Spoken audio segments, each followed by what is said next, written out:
ტერორისტული აქტის მოწყობის მცდელობისათვის ბრალდებული მიკაელ კადიევის ექსტრადირებასთან დაკავშირებით განმარტებები გააკეთა საგარეო საქმეთა მინისტრის მოადგილემ. დავით ზალკალიანის განცხადებით, თუ კი იქნება მოთხოვნა ბრალდებულის ექსტრადიციასთან დაკავშირებით, ქართული მხარე მიმართვას პროკურატურას გადასცემს და საკითხის გადაწყვეტა შვეიცარიის საელჩოს საშუალებით მოხდება. კადიევის შესაძლო ექსტრადირებასთან დაკავშირებით რუსული გამოცემა კომერსანტი წერს. კომერსანტის ინფორმაციით, რუსული მხარე ამ მოთხოვნით სპეციალურ მიმართვას ამზადებს. დღესვე საგარეო საქმეთა სამინისტროში კომენტარი გააკეთა ნატოს გენერალური მდივნის ვიზიტთან დაკავშირებით. დავით ზალკალიანის განცხადებით, მნიშვნელოვანია, რომ ნატოს დელეგაცია და პირადად ანდერს ბოგ რასმუსენი საქართველოში არსებულ მდგომარეობას ადგილზე გაეცნობიან.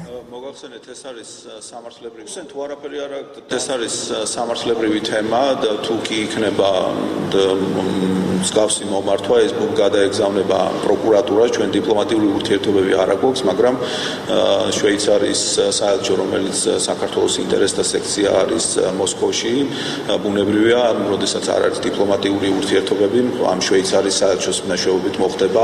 ასევე გვექნება საუბარი იმაზე, თუ რა ფორმით იქნება საქართველო ჩართული 2014 წლის შემდგომ და ბუნებრივია 2014 წელი მნიშვნელოვანი წელი არის საქართველოსთვის.